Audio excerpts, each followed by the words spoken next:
Presentamos Encuentro con la Soberanía. El amor madre a la patria no es el amor ridículo a la tierra, ni a la hierba que pisan nuestras plantas. Es el odio invencible a quien lo oprime.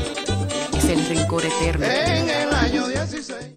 Muy buenas noches, amigos televidentes. Bienvenidos una vez más a su programa Encuentro con la Soberanía. Este sábado les acompañamos Osvaldo Montalvo Cosío, Camelia Micheli, quien les habla, Raquel Valerio. Esta semana, este sábado, no tenemos a Priyanka con nosotros, está en otros asuntos, pero sí estará con nosotros la próxima semana, si Dios lo permite.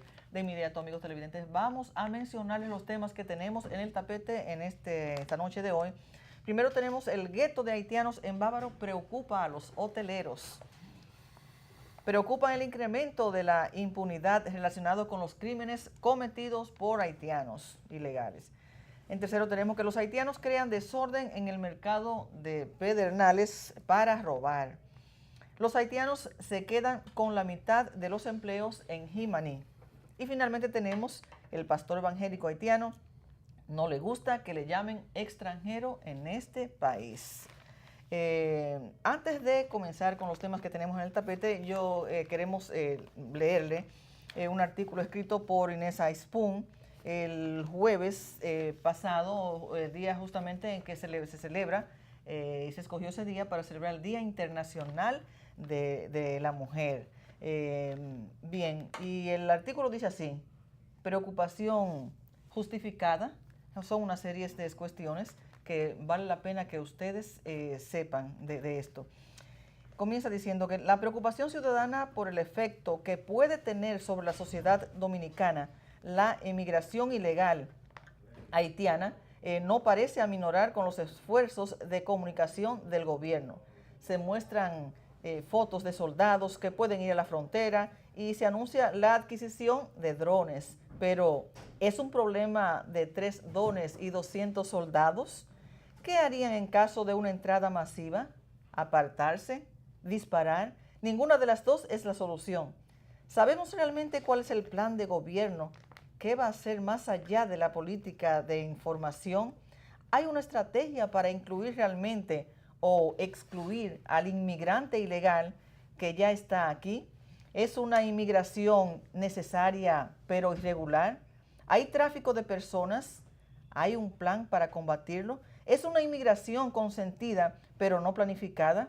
¿Hay un plan para alojar, escolarizar y dar trabajo formal a esas personas? ¿Quién se beneficia de que no la haya? ¿Qué consecuencias tiene la informalidad para las ciudades, los pueblos, los campos? ¿Las están midiendo?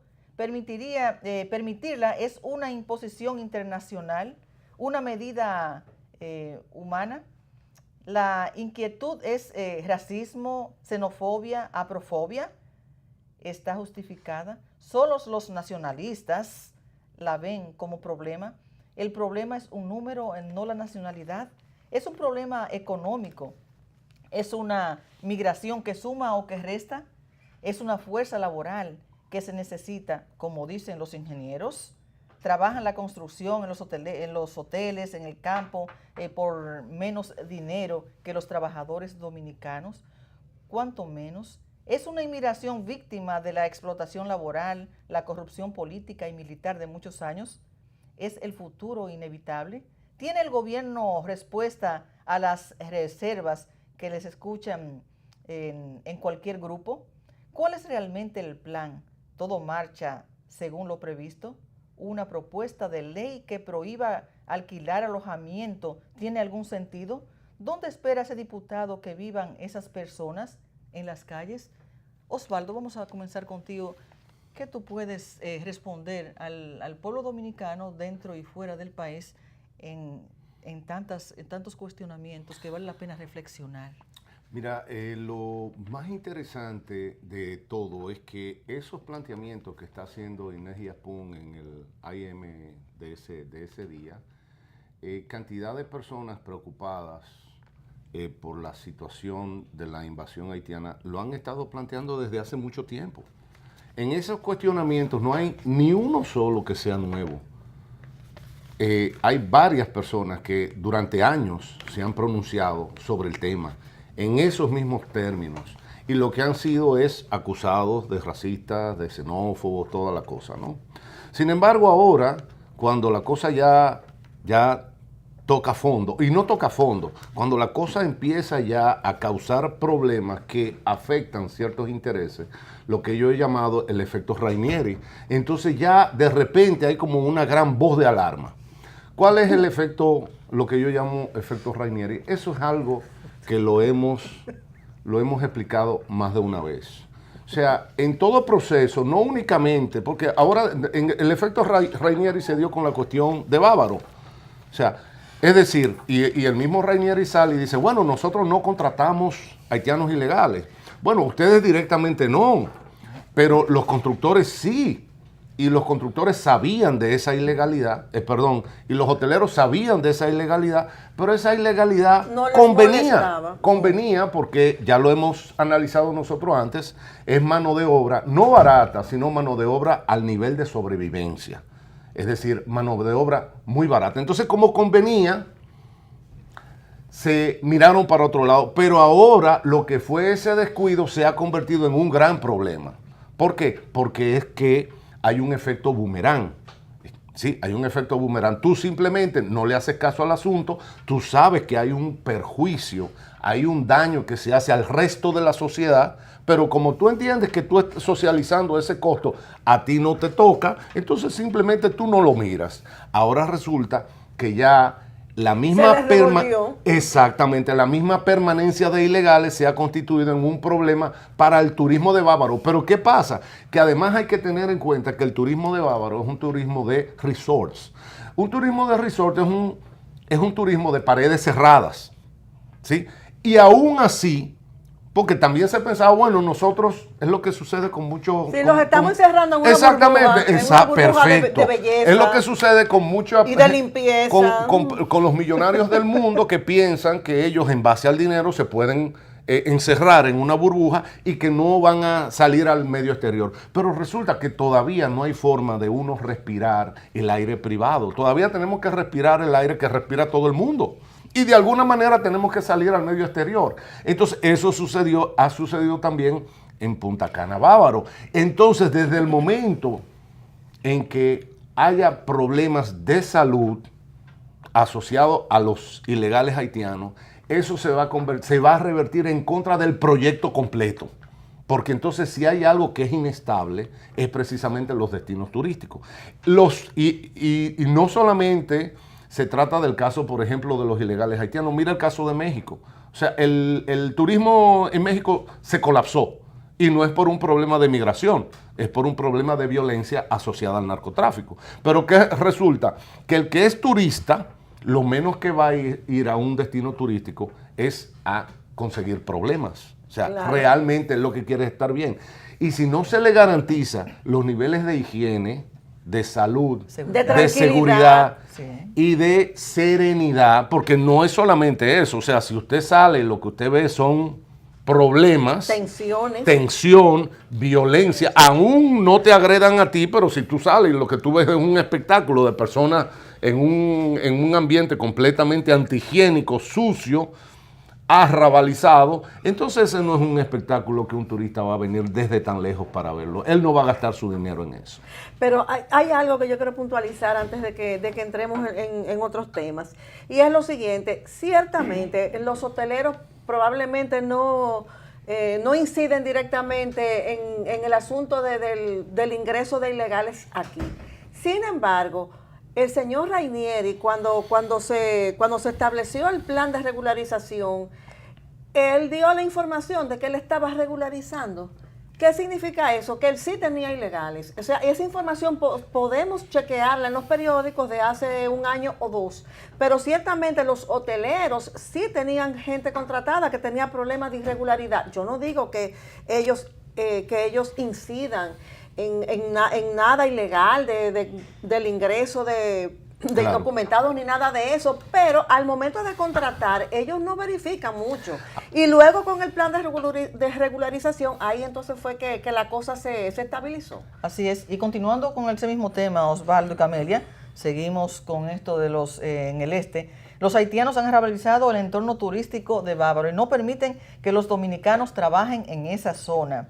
Ahora bien, los haitianos ilegales han levantado viviendas en terrenos del Estado y actúan como si fueran dueños del lugar. Han traído la violencia de su trato y han traído las enfermedades, como bien tú acabas de mencionar, Osvaldo, que en su país no pueden curarse. Ya representan un riesgo al mantenimiento del turismo aquí en República Dominicana. Ahora, cuando se dan cuenta que deben hacer algo antes de que sea demasiado tarde para todos y que se produzca un incidente que dañe la reputación del lugar. Continuando con el mismo tema, claro está. Mira, lo que a mí más me gusta del editorial de Yaspún es que ella no es un editor. Perdón, en el AM de Diario Libre. Es que ella, lo primero es que son puros cuestionamientos. Ella no aventura prácticamente ninguna respuesta. Ella simplemente lo que se está es preguntando.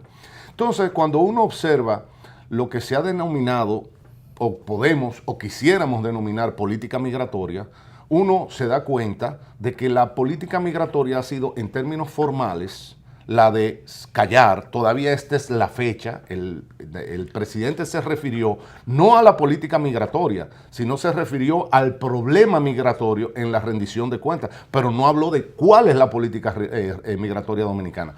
Lo que está planteando Inés Yaspún es justamente que yo no me diría que no existe. La política migratoria dominicana es la política de dejar que todo suceda de forma natural. Exactamente. Es la política de no hacer nada, en el entendido de que admitir el caos. Exactamente, en el entendido de que eso no los compromete, porque ay no, como dice el presidente, yo no sabía. Pero si usted no sabía, usted debía haber sabido, porque esa es su función. Entonces, esa política de simplemente no hacer nada, estamos viendo que es una política y que tiene serias consecuencias. Las consecuencias ha sido este desorden donde nosotros tenemos encima de todo eso un desorden que ha concluido en regularizar a los ilegales. O sea, lo que al final hemos terminado es haciendo lo peor que se podía hacer, porque se podía armar una verdadera política migratoria en términos de que el país determine cuál es la cantidad de trabajadores extranjeros que necesita y bajo qué estatus migratorio y por qué tiempo y cuáles son los criterios de nacionalización. Eso es lo que hace sentido, pero no simplemente usted facilitarle la permanencia y el arraigo, porque obviamente el arraigo, o sea, facilitar el arraigo se hace con el propósito de crear derecho. Es decir, cuando la persona tenga 5 años trabajando aquí de forma ilegal, con la tolerancia, entonces va a decir, no, tú no me puedes deportar porque lo que sucede es que en Haití ya yo no tengo familia, en Haití ya yo no tengo bienes. Y los derechos humanos. Los derechos humanos, donde yo puedo sobrevivir es de este lado porque entonces es un problema humanitario. Aunque se mueran 10 dominicanos por falta de trabajo, pues está bien, pero yo necesito vivir. Perfectamente. Crear una legalidad en base a una ilegalidad. Perfectamente. Además, yo me pregunto, en una política migratoria responsable, tiene que haber algún capítulo que diga que tenemos que cargar con la indigencia, con las enfermedades y con la asistencia social que un Estado fallido no le da a su población. Eso es excelente. Porque, perdón, déjame decirte, si se hiciera, como dice Inés Yaspún, que no se está haciendo un conteo real del movimiento de los inmigrantes, si se hiciera ese conteo, se llegaría, creo yo, Osvaldo, a la conclusión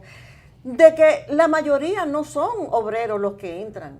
Son parturientas que no tienen trabajo, que ni siquiera en su vida se han hecho un análisis. Enfermos mentales. Enfermos mentales, indigentes, niños traficados. Entonces, ¿qué sucede con eso? Que todas esas personas, el Estado Dominicano le está dando respuesta sin tener derecho a eso. El Estado Dominicano dice, pero llegaron niños traficados. No los podemos devolver para Conani. Exacto. Llegaron las parturientas porque allá en Haití los pocos hospitales y clínicas que hay son todos privados, cobran carísimo, todas a parir aquí. ¿Eso es una política migratoria? Lo más interesante del caso es que, y siempre me gusta que las leyes económicas no pueden ser derogadas por decreto. Entonces siempre, sobre todo los estos nuevos izquierdo globalistas y demás. Izquierdo derechista. Oye, qué lindo. Estos Un maco con cacata. sí. Entonces, siempre han tratado de colar la idea peregrina de que eso no tiene ningún costo. Entonces, ¿qué resulta? No, o sea, realmente eso no importa porque ellos están en el espacio público. No importa porque ellos están viviendo del desperdicio de la sociedad. No importa porque están ocupándose en las actividades económicas de menor remuneración. Pero resulta, como tú bien acabas de decir, que va a llegar un momento en que van a inducir el colapso de las finanzas públicas. Y no andamos muy lejos, ¿eh?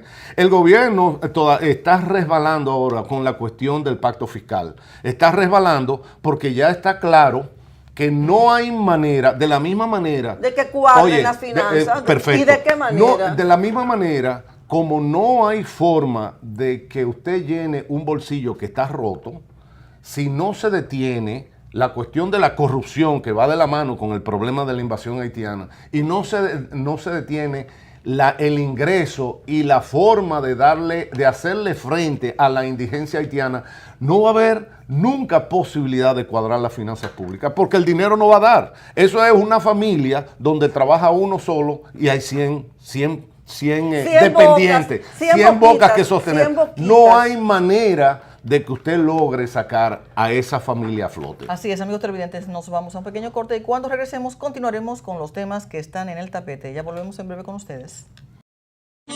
Presentamos Encuentro con la Soberanía. El amor madre a la patria no es el amor ridículo a la tierra, ni a la hierba que pisan nuestras plantas. Es el odio invencible a quien lo oprime. Es el rencor eterno. En el año 16. Y bien, amigos televidentes, ya estamos de vuelta con ustedes con la segunda parte de nuestro programa. Y continuando con los temas que tenemos en el tapete, el incremento de la impunidad de los crímenes cometidos por los haitianos preocupa a los dominicanos. Ninguno de aquellos que han asesinado a los dominicanos ha sido sometido a la justicia. Y esto ha incrementado la búsqueda de justicia por manos propias por parte de la población dominicana. Cómo defenderse de los violadores, de personas que pueden herirte con armas blancas y que casi nunca son apresados. En este caso, que ya tenemos ya varios crímenes. Pero vamos a hacer Pero ellos dicen que sí. Que sí, la policía y la procuraduría que sí, que son sometidos. Pero vamos a hacer un plan de investigación. Vamos a hacer un plan de investigación. ¿Cómo se llamaba el acusado? ¿Por qué ustedes me miran así? ¿A dónde se fue? ¿Dónde lo vamos a buscar? ¿Cuál es su domicilio conocido? Su último domicilio. Jiménez. ¿Cómo nosotros lo rastreamos a través de familiares? O sea, denme idea porque yo soy el investigador. O sea, entonces cuando se plantean esas cosas, lo que pasa es que usted es un racista. No, señor, lo que hemos hablado, porque hubo aquí un izquierdo globalista que acuñó la cuestión de que eran unos, ¿cómo es? Eran muertos civiles, muertos civiles, sí. Pero nunca dijo si eran muertos civiles aquí o eran muertos civiles en Haití. Porque hay otra cosa que he dicho en más de una ocasión. Ahora que pasó la evaluación de Transparencia Internacional, resulta que el índice de percepción de corrupción de Haití es mucho mayor que el índice de percepción de corrupción en la República Dominicana. Es decir, con la invasión haitiana, aunque usted no lo crea, nosotros estamos importando corrupción. Y el otro día me presentaron reforzando la corrupción exacto, que aquí había. Y el otro día me presentaron un índice que tengo que confirmarlo, porque eso no he tenido tiempo para confirmarlo, donde alrededor del 1957, creo, que el ingreso per cápita de Haití era superior al de la República Dominicana. Insisto, como en el 57, 58 por ahí. O sea, el otro día. O sea que se ha revertido la situación en todo este tiempo, pero nadie ha hecho una pequeña historia de Haití, una historia económica para ver cómo a esa bonanza relativa, cómo se destruyó en prácticamente 50 años. Entonces, esto lo estoy diciendo, ¿sí? Porque en todos estos individuos que lo que yo llamo los Haitian lovers, o sea, ellos parece ser que de aquel lado no ha habido una historia de destrucción, de corrupción, de dilapidación. Ahora mismo las Naciones Unidas tienen un affair con el gobierno haitiano porque inició una investigación para sobre el uso de unos fondos bastante Jugosos. grandes, jugosos, ¿sí? que manejó el gobierno haitiano, y lo que ha respondido el gobierno haitiano es que ellos son un país soberano y Sí. que ellos no tienen por qué aceptar la investigación de ningún tipo de estos organismos. Entonces, Pero el dinero ese no era soberano porque no era de ellos. no, Se lo les que dio pasa para es algo, que fue. hay mucha gente que ha tratado de plantear que la corrupción está de este lado. De aquel lado no hay corrupción. Ahora- Que el racismo está de este lado. De aquel lado, aquello es un romance. O sea, de aquel lado todo aquello ha sido un Armonía. romance. Entonces, ha sido tanto romance, y de ahí fue de donde surgió, que estas personas son muertos civiles desde que nacen allá.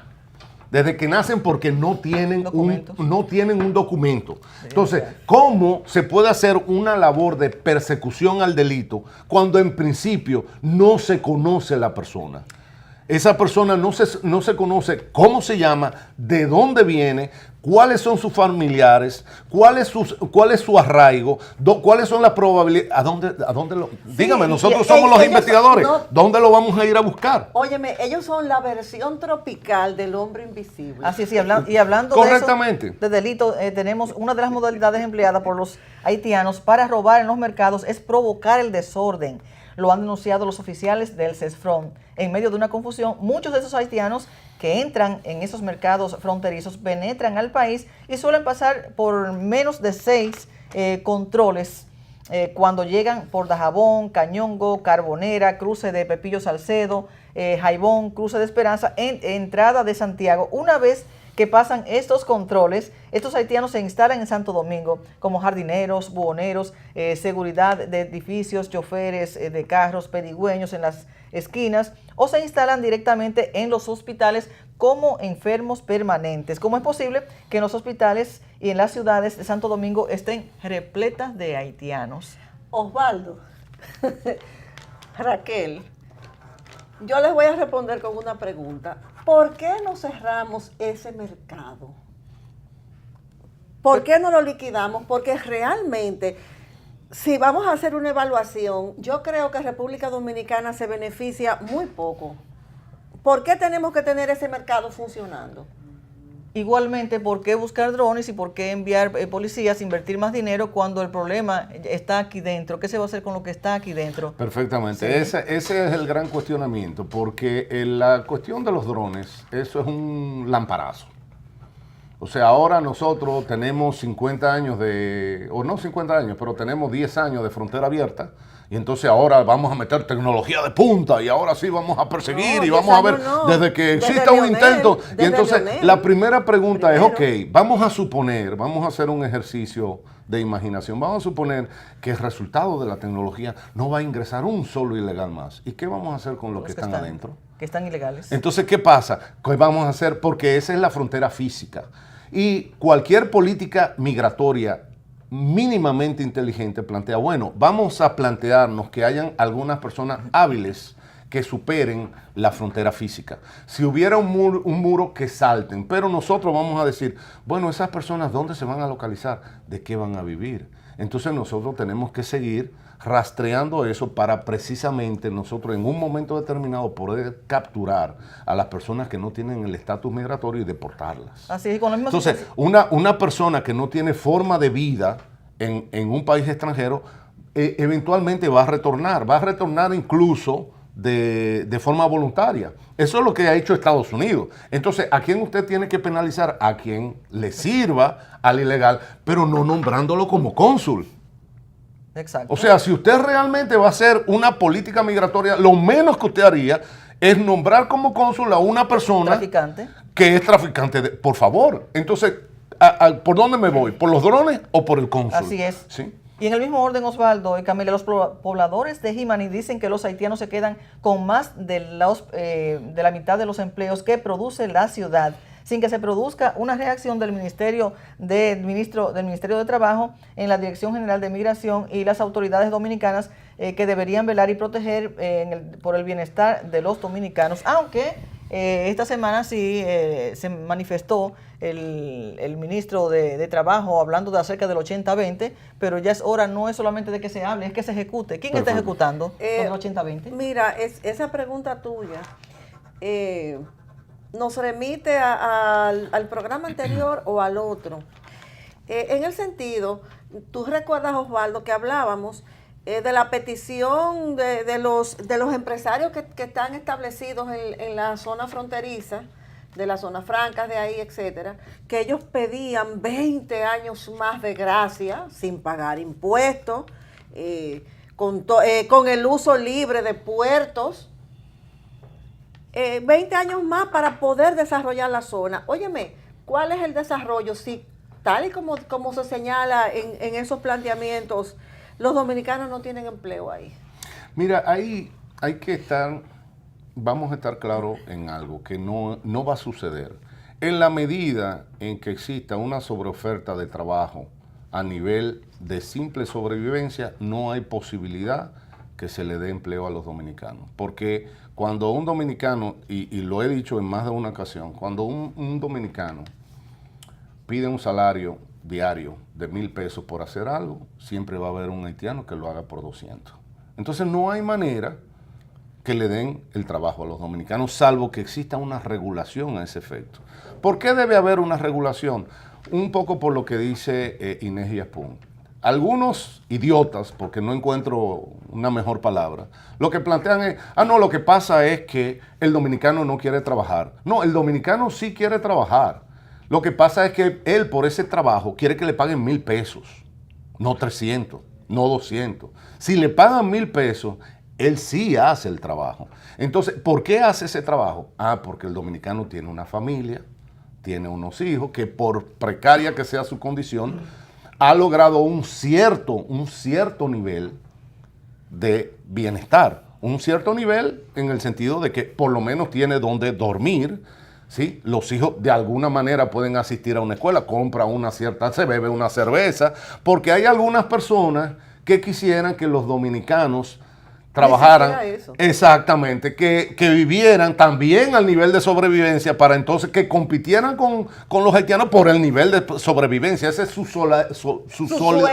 solidaridad con el pueblo dominicano. Sí. Entonces, ¿qué pasa? Si eso no va a suceder mientras haya esa sobreoferta de mano de obra. Entonces, mientras no se regule el mercado de trabajo y realmente se haga efectivo, ¿sí?, el salario mínimo, e incluso se pueda compensar a un trabajador dominicano para que tenga un salario decente. ¿Por qué? ¿Por qué hay que condenar a la clase trabajadora dominicana que vive en los niveles de miseria?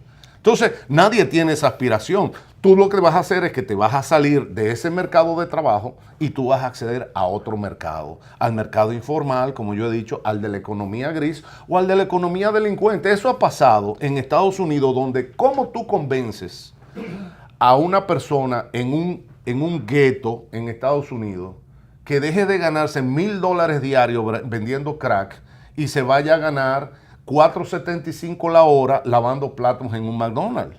Porque eso es lo que le ofrece. Entonces tú tienes que ofrecerle al trabajador algo que haga sentido, que la relación entre su esfuerzo y su compensación haga sentido, sobre todo en una sociedad que ha logrado cierto nivel de desarrollo como la dominicana. O sea, realmente nosotros hemos logrado un cierto nivel de bienestar. Entonces, estas personas simplemente quieren participar de ese nivel de bienestar. Sí, en relación al 80-20, siempre hemos mencionado aquí que para eso están las juntas de vecinos, para que den seguimiento y que hagan un listado de las personas de su comunidad o cerca de la comunidad que ustedes entiendan que dominicanos que sean albañiles, que peguen blog, que trabajen con mezcla, que hagan esos tipos de trabajo. Hagan un listado y cuando ustedes vayan a exigir a esos empleadores de mano ilegal, en este caso de los haitianos, ustedes no solamente plantearle la constitución que dice y que la ley laboral, la 80-20, que deben aplicarla porque tenemos una lista de personas, porque ellos dicen que el dominicano no quiere trabajar, pero con esa lista ellos no tendrán justificación para ni aval. Su argumento no tiene justificación. Así es que yo sé que hay dominicanos que quieren trabajar no encuentran trabajo. Hay un tema muy rápido, Raquel, y no solamente está sucediendo en este país, sino en prácticamente todos los países de América Latina, donde el sistema político de partido ha fracasado. Entonces, hay mucha gente pensando de cuál es la alternativa. Esto para decirles que yo sé que mucha gente se pregunta, pero bueno, ¿yo qué puedo hacer? Porque se supone que estas cosas las haga el gobierno.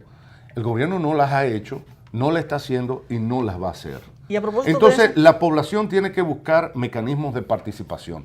Con esto muchas veces te dicen, no, pero eso es una tesis muy incendiaria. Tú lo que estás... No, aquí no se está planteando ninguna revolución. O sí se está planteando. Es una revolución en la participación política.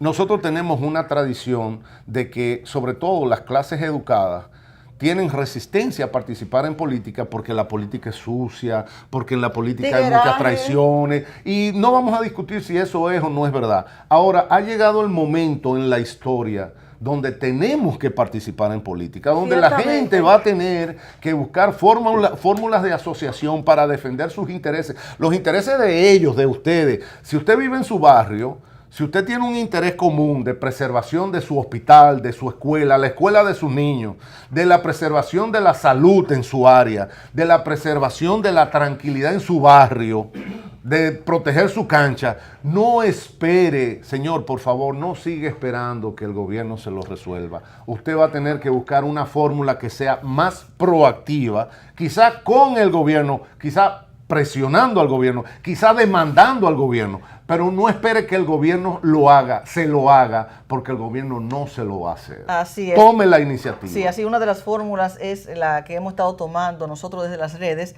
Quiero agradecer a mi primo Eladio Pérez Valerio desde Estados Unidos, que nos ha ayudado en el caso de la joven dominicana, la madre de 2 niñas, que vivía con sus padres en Moca. Él también colaboró en la solución de esta situación con los vecinos haitianos que la estaban asediando. Eladio Pérez también nos está ayudando con un joven que por las redes de Mao estaba solicitando que los empresarios de esa línea noroeste le consiguieran un empleo, y dijo lo que él sabía hacer, que era plomero y electricista, y que él desea, porque él tiene 2 niños, es casado y él no quiere delinquir porque ni le gusta y porque nunca lo ha hecho ni desea hacerlo. Así que nuestras felicitaciones para Eladio Pérez Valerio. Bueno. Nosotros nos vamos a un pequeño corte, amigos televidentes, y cuando regresemos tendremos con nosotros a nuestro invitado de siempre, nuestro invitado de honor, el historiador Manuel Núñez, con el tema de el carnaval, la cultura popular dominicana y la influencia haitiana. No se muevan de sus asientos. Presentamos Encuentro con la Soberanía. El amor madre a la patria no es el amor ridículo a la tierra, ni a la hierba que pisan nuestras plantas. Es el odio invencible a quien lo oprime. Es el rencor eterno. En el año 16. Y bien, amigos televidentes, ya estamos de vuelta con ustedes en la segunda, en la parte final de nuestro programa Encuentro con la Soberanía. Ya le mencioné el tema que tenemos, pero antes de entrar con el carnaval, la cultura popular dominicana y la influencia haitiana, vamos a mencionar el tema del Día de la Mujer, que se celebró este pasado jueves 8 de marzo. Y queremos ver la reacción, Manuel, de los escritos que hemos visto, que tú has leído. ¿Qué tú puedes decir en relación al papel de la mujer dominicana en nuestro país? Yo creo que en realidad en el caso dominicano, la mujer dominicana ha sido la mayor revolución que se ha producido en el país, porque obtuvo sus derechos políticos durante una dictadura, cosa que no quieren decir los llamados, entre comillas, progresistas. Fue la dictadura de Trujillo la que le dio el voto a la mujer en el 1941. Entró ya su participación política y luego, posteriormente, durante los años del presidente Balaguer, todas las gobernadoras fueron mujeres. O sea, hubo una política de la mujer porque en gran parte el voto que apoyaba su candidatura era un voto femenino. Balaguer fue el hombre que más casas construyó y la mujer tiene mucho interés en el hogar, es decir, y la casa es parte del hogar, y naturalmente, como era una tensión, una política deliberada, pues la mujer estuvo también muy, muy ligada a ese gobierno. Posteriormente hemos visto, ya de hace 50 años para acá, que la mujer prácticamente en la República Dominicana ha obtenido en muchos casos algo más que la paridad. Por ejemplo, en el área de la educación, que es la base de la sociedad, es decir, la formación de la conciencia, la mujer predomina. O sea, de los 80.000 maestros que hay ahora mismo, el 90% son mujeres. En el área de la salud, la mujer también predomina. Ocurre, por ejemplo, con todo lo que es el personal paramédico, es totalmente femenino. Los médicos son ya la mitad mujeres y el personal auxiliar también es femenino, es decir, laboratoristas y tecnólogos médicos también son mujeres, mayoría. Lo mismo está ocurriendo en el área de la justicia, o sea que los tres pilares mayores, la justicia, la salud y la educación, se están rápidamente feminizando, y en algunos casos, si pidiéramos paridad, habría que sacar mujeres de la educación y sacar mujeres de la salud, porque ya se ha roto ya el equilibrio y esas profesiones están feminizadas. En las universidades, yo soy profesor de la universidad, el predominio de las mujeres es absoluto, o sea que ya se supone que en los próximos años las profesiones en una enorme proporción estarán manejadas casi totalmente por mujeres. Las mujeres duran más que los hombres, duran 7 años más según nuestro censo que los hombres. Han ocupado y ocupan posiciones políticas de diputada, de vicepresidenta de la República, de senadoras. No es en la República Dominicana, no creo yo que exista una discriminación que haga necesario aplicar la discriminación positiva o de hacer alarde del victimismo que han usado muchas veces estos grupos que viven haciendo reivindicaciones, pero que no se dan cuenta de la realidad. Y la realidad es que la mujer dominicana ha avanzado muchísimo más que el hombre en los últimos 50 años y que debe seguir avanzando. Y que es bueno, porque evidentemente todos los que estamos vivos somos hijos de mujeres. Así es, Emanuel. Y tú hablas de una mujer que ha desempeñado una función, pero que ha tenido un empleo, que ha ganado dinero de eso. Pero está esa otra mujer dominicana, esa mujer que desde la casa está haciendo un gran trabajo, esa mujer que se ha integrado, que está integrada en esta lucha patriótica, que está en las calles y lo está haciendo de manera voluntaria, lo está haciendo por amor a la patria, y eso hay que valorarlo también. Igualmente, claro. Que no es una ni dos, son muchas, no solamente aquí en el país, porque fuera del país hay un sinnúmero de mujeres patriotas, nacionalistas, que son capaces de venir a la patria en casos de emergencia, y eso hay que valorarlo. Tú, Camelia, creo que tienes una... Sí, yo te quería preguntar algo. Ciertamente la participación de la mujer en la vida laboral a todos los niveles se ha incrementado muchísimo, e inclusive, como tú dices, sobrepasa a veces el número de hombres, pero todavía se percibe inequidad en algunas funciones donde al hombre se le paga más que a la mujer, sobre todo en funciones ejecutivas, en algunas corporaciones, y en el plano político. Recuerda que todavía la participación de las mujeres es menor. Ahora, eso es algo, y como el movimiento dentro de los partidos fue que motivó que se creara esa ley de participación mínima. Yo creo que eventualmente, cuando se habla de la participación política de la mujer y los grupos que han estado detrás de toda esta agitación, de que han creado la idea de que las mujeres son víctimas de sus hijos y de sus parejas, porque los victimarios son los hijos y las parejas de ellas, o sea que evidentemente, cosa que no siempre es así. Yo pienso que la mujer evidentemente debería ocupar quizás un mayor espacio en los propios sindicatos, en los propios gremios, porque en los gremios de médicos y de abogados no ha habido la preeminencia de mujeres, y sobre todo en los partidos. Los partidos que más reacios han sido a incorporar a las mujeres a sus direcciones son los partidos de izquierdas, que nunca han tenido mujeres directoras.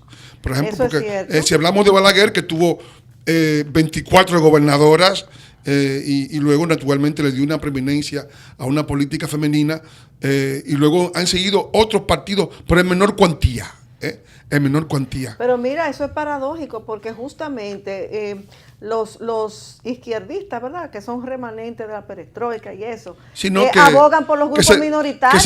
Que se creen los dueños de tener el monopolio del corazón, Y de la pero no lo tienen. Pero no lo tienen. Porque ellos abogan muchísimo por las minorías, entre comillas, como las mujeres, pero si no tienen directivos mujeres, imagínate. Yo incluso quisiera ahora mismo rendirle un homenaje a las mujeres cubanas, aquellas mujeres de blanco que el Papa se negó a recibir, aquellas mujeres que habían perdido a sus maridos por huelgas de hambre, por persecución, que tenían a sus hijos presos y que solo pedían que el Santo Padre, en un dejo de compasión cristiana, las recibiera y las escuchara.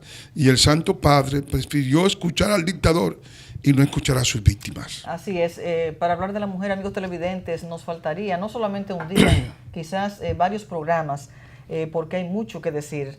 Pero vamos a entrar y no debemos dejar de mencionar lo del carnaval, la cultura popular dominicana y la influencia haitiana y sobre todo el domingo pasado que se estuvo celebrando el carnaval aquí en República Dominicana. ¿Qué tú puedes decir? Bueno, yo creo que hay mucho que decir porque, y es un tema que quizás deberíamos volver a abordarlo la semana que viene, porque la cultura popular, hay dos ámbitos de la cultura. Hay la cultura culta, elaborada, donde están los novelistas, los cuentistas, los ensayistas, la gente que escribe, ¿verdad?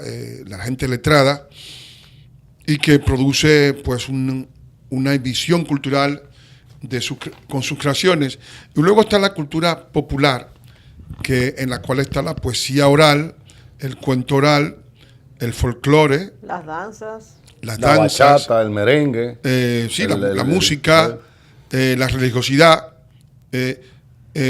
todo lo que son los refranes, todo ese mundo oral en el cual hay varias grandes recopilaciones. Tú puedes, por ejemplo, el folclore en la canción de Doña Edna recoge todo el romancero dominicano, de esas canciones infantiles que enternecían a Camelia, ¿no? Mi abuela tenía un peral que era la pera más linda. Sí, que es muy, muy famosa. Lo mismo con los cuentos orales, los cuentos de Juan Bobo y Pedro Animal, los cuentos de Buquimalí. De Bertoldo, Bertoldino y Cacaceno. Cacaceno, es decir, todas esas fórmulas, eso forma parte de una producción cultural enorme que ha sido recogida por folcloristas, por etnólogos, por etnomusicólogos, y eso acompañado también de la creación de la salve y de los chuines, que también es muy importante. En esa cultura se han cebado algunos grupos tratando de hacerle creer al pueblo dominicano que las producciones de los haitianos que están en República Dominicana son el antepasado negro del dominicano, y eso es falso. Entonces, fíjate, por ejemplo, que para dar una pequeña muestra, y ojalá pudiéramos escucharla, creo que no tendremos tiempo, hay una tendencia de la salve dominicana, que es un género nacional, a una salve no litúrgica, pero que se está, por influjo de algunos sabichosos. Radicalizado, que en paz descanse. No, pero básicamente Dagoberto, ¿no? Es decir, y Roldán, la han querido haitianizar y darle una preeminencia a esa señora que escribe cosas, que es la famosa Enerolisa de Villamella, que tiene cosas muy hermosas, pero que la han puesto ahora a que ella se centre básicamente en Ogún Balenjó, en Anaísa Piedantón, es decir, en todos esos personajes del vudú haitiano que tienen 700 loaces. Perdón, Manuel, pero mira, yo desde pequeña, todos escuchábamos muchísimo a Elenita Santos. Elenita Santos, que es una cantante popular, pero bolerista, era muy versátil. Ella era una de las principales que cultivaban la salve. Entonces yo me pongo a escuchar, por ejemplo, una salve de las que cantaba Elenita Santos, no recuerdo qué compositores eran los autores de eso. Y una, por ejemplo, de Nerolisa, y yo no le encuentro ningún punto de convergencia. Entonces, explícame tú ese tipo de salve. La pregunta sería finalmente si a un pueblo, a una sociedad, se le puede imponer una cultura que les resulte extraña. Si no va a haber, eso es como cuando hay un implante en el cuerpo, que tú tienes que buscar una compatibilidad. Entonces, cuando a ti te presentan y te dicen, mira, que es un poco lo que... hígado es para ti. Te dicen, tú eres esto. Por ejemplo, estábamos comentando lo que sucedió en el carnaval, donde ponen la imagen colgada en los postes de luz de una señora negra. Pero resulta que... Pero negra, obviamente, con una indumentaria que no es propia de nosotros.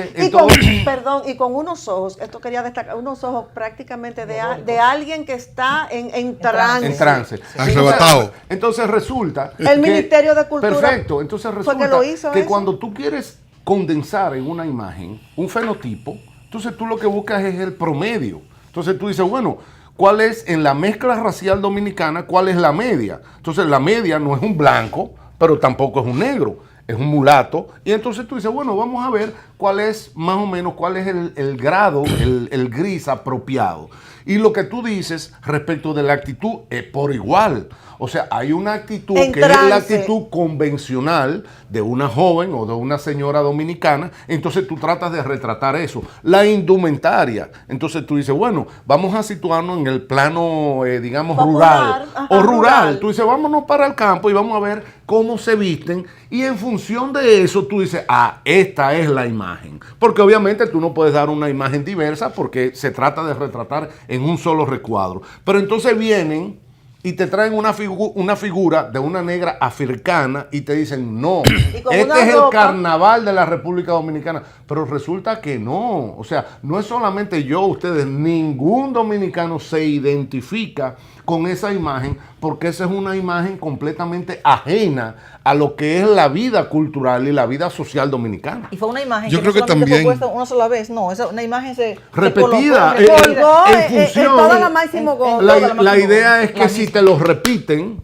o sea, si te lo están diciendo, no te lo están vas diciendo, a creer. entonces Sí, va a llegar un momento en que exacto. tú vas a tener esa, y eso me acuerda un poco a Shakespeare, tú vas a tener como ese desdoblamiento, ¿verdad? Identitario de tú decir, caramba, eso soy yo, pero lo que pasa es que yo no lo acepto. O sea, Yo creo que el problema soy yo, no la imagen. No, Yo creo que en todo esto hay una serie de teóricos y me parece, ustedes han hecho muy buenas observaciones, que han tenido la idea de que para llegar a la cultura dominicana, a la auténtica cultura dominicana, que algunos aparentemente son incapaces de verla, yo la veo claramente. Yo también. La República Yo no Dominicana tengo es un problema. país de mezclas. un país hispanoamericano, pero entonces ellos se han inventado que es un país caribeño.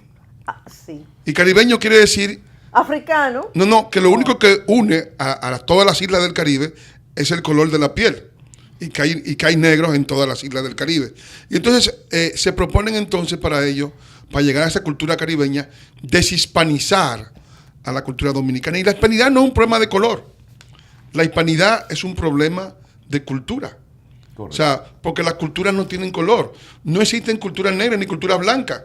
En África no hay cultura negra, hay cultura senegalesa, cultura ruandesa, cultura camerunesa. Y no quieren ser haitianos tampoco ellos. Pero Manuel, O sea, sí, en abono a eso que tú dices, porque a veces lo que tratan es de homogeneizar a África, pero como parece un expediente como creíble, tú dices, bueno, pero vámonos con los blancos europeos. Sí. Entonces, vamos a ponerlo en blanco el problema. 52 o sea, todos los blancos de Europa son iguales. No, hay 52 lenguas que separan a todos esos blancos. Para quitar el asunto en del África color. Y en África hay 2.800 lenguas que separan a todos los negros. O sea que yo no veo la idea de querer homogenizar a los dominicanos con los haitianos en base al color. Me parece que es una idea la cosa más absurda. estúpida. Absurda. El haitiano es haitiano donde quiera que nazca y como nazca. Artículo El dominicano es 11 de su dominicano. Constitución. O sea, es un problema, digamos, de que tener una claridad cultural y eso está creando confusión y da cuenta además de la ignorancia de los que promueven ese tipo de ideas. Pero la idea política no sería hacerlos convivir para que se vaya gestando una forma de ¿cómo se llama? De cuando dos cosas se van uniendo y va La a surgir fusión. una amalgama y que eventualmente pasa es que emerja una forma cultural dominico-haitiana. Lo que pasa es una imposición. Lo que pasa es que no es la convivencia, lo que están planteando es la suplantación del pueblo dominicano y eso evidentemente atenta contra su existencia. Porque si fuera una convivencia o una amalgama, entonces La convivencia que cada cual vive en su país. No, y también... ¿Cuál es el problema de eso? Y también tratar entonces de que el haitiano acepte también la cultura dominicana allá en Haití, pero vamos a ver, intenta hacer un mínimo de lo que se está haciendo aquí, intenta hacerlo en Haití, a ver lo que te va a pasar. Así es, amigos televidentes, es lo mismo que Manuel Núñez plantea en su libro La autodestrucción, la descomposición de la sociedad dominicana. Muchas gracias, Manuel Núñez, por tu intervención, Camelia y Osvaldo.